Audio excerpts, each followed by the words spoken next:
심전도 검사를 해도 정상이야. 24시간 모니터링을 해도 정상이고, 관상동맥 그 혈관 조영수를 해도 또 정상이야. 네. 근데 증상은 있어.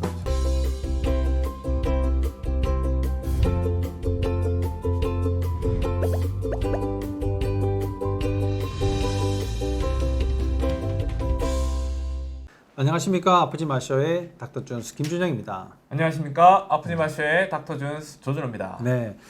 오늘은 이런 상황일 때 네. 119 꼭 불러야 된다. 꼭 불러야 네, 이런 이야기. 그리고 좀 더 진행하기 전에 나의 목숨을 살릴 수 있는 그런 방법들, 이게 돌연사하지 않는 방법, 여기에 대해서 얘기들을 좀 해볼 건데, 이제까지 알려져 있던 예방법, 약 네. 먹고 이런 네. 것들이 아니라 좀 다른 관점으로 심근경색을 바라봐야지 되는 그런 내용들에 대해서 오늘 얘기를 해보도록 하겠습니다. 그 관상동맥, 네. 이제 심장을 둘러싸고 있는 모양이기 때문에 관상동맥이라고 얘기를 하는데, 그 관상동맥에 실제로 동맥경화라든지 네. 아니면 이게 뭐가 이렇게 쌓여가지고 막지 않은데도 네. 불구하고 심근경색과 같은 증상이 생기는 분들이 있거든요. 그렇죠. 심장이 쪼이고 괴롭고 아프고 이런 분들은 심전도 검사를 해도 정상이야. 네네. 네, 24시간 모니터링을 해도 정상이고, 관상동맥 그 혈관 조영수를 해도 또 정상이에요. 네. 근데 증상은 있어. 그렇죠. 이런 분들은 그러면 진짜 유사 증상인데, 그러면 어떻게 문제가 생길 때까지 기다려야지 되나요? 아니죠. 아니면 그러니까 다른 문제가 있는 건가요? 그렇죠. 결국에 이제 심장에 있는 혈관들이 조이게 되는 건데 네. 그게 실체가 드러나지 않았을 뿐이죠. 음. 그러면 다시 심장을 수축시킨 거는 누가 수축을 시키냐? 혈관을 수축시킨 거는 결국 교감신경, 자율신경 중에 교감신경이 혈관을 수축을 시킵니다. 그러면 심장이 근육 덩어리니까 그렇죠. 교감신경이 엄청 많이 작동을 하겠네요. 그렇죠. 어. 그래서 그게 과도해지면 너무 수축력이 강해지기 때문에 결국에는 혈액순환 장애가 같이 발생을 될 수 있는 거고, 네. 만약에 거기다가 동맥경화까지 있다면 굉장히 좁아지게 되겠죠. 네. 네. 딱딱하게도 될 것 같고. 그렇죠.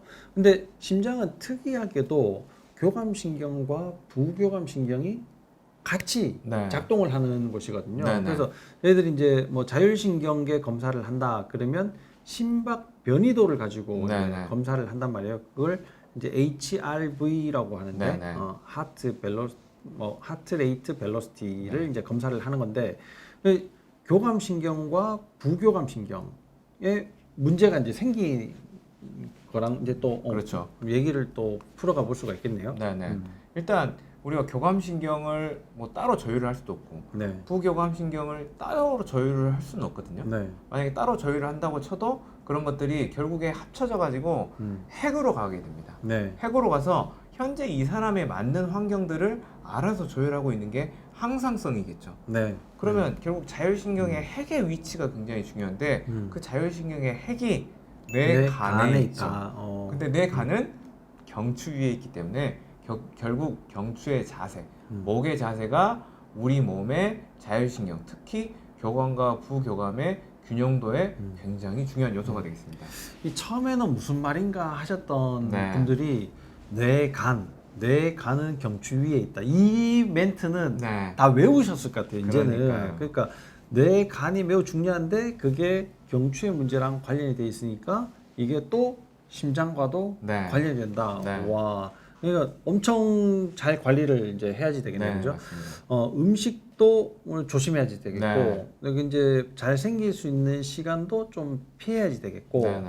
근데 이걸 이제 이렇게 잘 피하고 뭐 이렇게 이제 관리를 하긴 하지만 그래도 문제가 딱 이런 문제다. 네. 이런 문제가 생겼다. 네. 그럴 때는 뭐 앞도 뒤도 가리지 않고 빨리 병원으로 가야 되지 않겠습니까? 네, 네, 맞습니다. 그러면 꼭 병원으로 가야지 되는 상황. 이게 뭐 죽을 수도 있기 때문에 네. 실제로 돌연사를 하실 수 있기 때문에 이럴 때는 빨리 병원으로 가야 된다. 이런 상황이 뭐가 있겠습니까? 일단 첫 번째는 수분 이상 지속이 되고 왔다 갔다 하는데 그게 이제 가슴 가운데 네. 통증이 있는 경우, 그리고 압박감, 근데 그게 막 실신할 것 같은 이런 증상도 있을 때는 이 사람이 만약에 술, 담배까지 한다.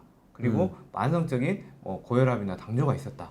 그런 경우면 아니더라도 빨리 응급실을 가셔야 됩니다. 만성 질환이 있거나 네. 생활 태도가 별로 좋지 않은데 네. 가슴에 압박감, 쬐어드는 느낌, 네. 뭐 이런 것들이 이제 왔을 때는 빨리 병 가야 된다. 네. 네. 그리고 이제 또 심장이라고 해서 꼭 이쪽 가슴 쪽, 또 왼쪽 가슴만 문제가 있는 게 아니고 그게 팔이나 뭐 팔꿈치, 이 손 이쪽으로 그 통증이나 이런 불편함이 방사가 되거든요. 네. 그래서 꼭 나 이거 손이 아프네 이렇게 생각하시면 안 되고 이런 일들이 자꾸 반복이 되면 반드시 점검이 필요합니다.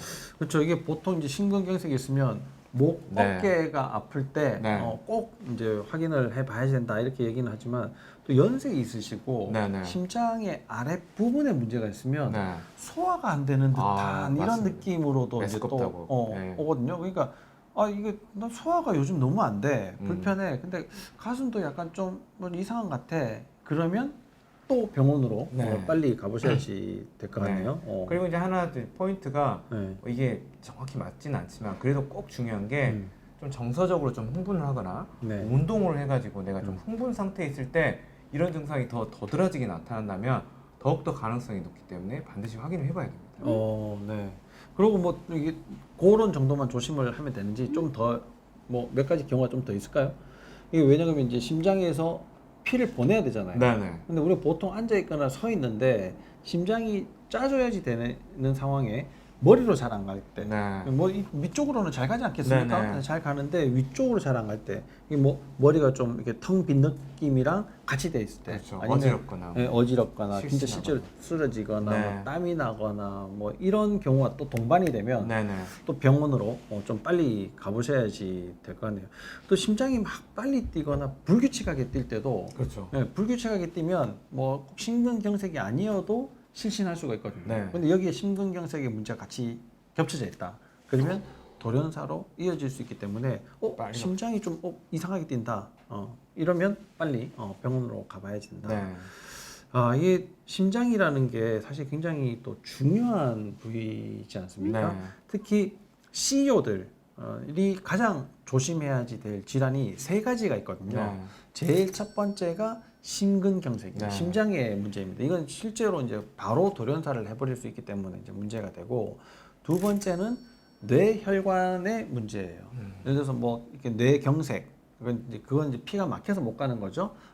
그 심근경색처럼 똑같은 거고, 뇌출혈 뭐 이런 거에 이제 문제가 있을 수 있고, 세 번째가 암이거든요. 그러니까 심근경색, 뇌출혈이나 뇌경색, 뇌질환의 문제죠. 그 다음에 이제 암 이런 것들이 이제 문제인데, 다 이 문제가 혈관이랑 관련이 많다. 이런 문제죠.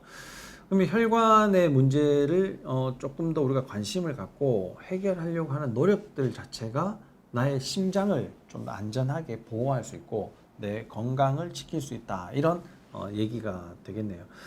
참 우리 몸은 하나만 관리해서는 이게 하나 관리만 할 수도 없지만 하나만 관리할 수도 없지만 하나만 관리해서는 되지 않고 여러 다방면을 다 같이 네. 이렇게 좀 관리를 잘 하셔야지 될 것 같습니다. 근데 보통 알려져 있는 좋은 방법들이라는 게 사실 내 몸의 어떤 부분만 좋아지는 게 아니라 내 몸 전체를 좋아지게 하는 거기 때문에 그런 상황들을 잘 살펴보시고 또 고려해주고 또 치료의 이렇게 방향, 목표성을 잘 이어나가게 해주는 그런 분들을 만나서 자기 몸을 잘 관리하는 게 매우 중요할 것 같네요. 그런 부분에 대해서 뭐 기능의학이라는 게 참 많이 이게 기여를 하고 있다는 점도 여러분들 꼭 기억해 주시면 감사하겠습니다.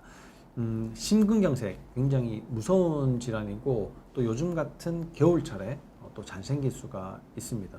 너무 새벽에 흥분하지 마시고 아침에 조금 더 여유 있게 뭐 출근 준비 좀 네. 하시고 그렇게 하신다면 여러분들의 심장 건강을 지키는데 많은 도움이 될 것 같습니다.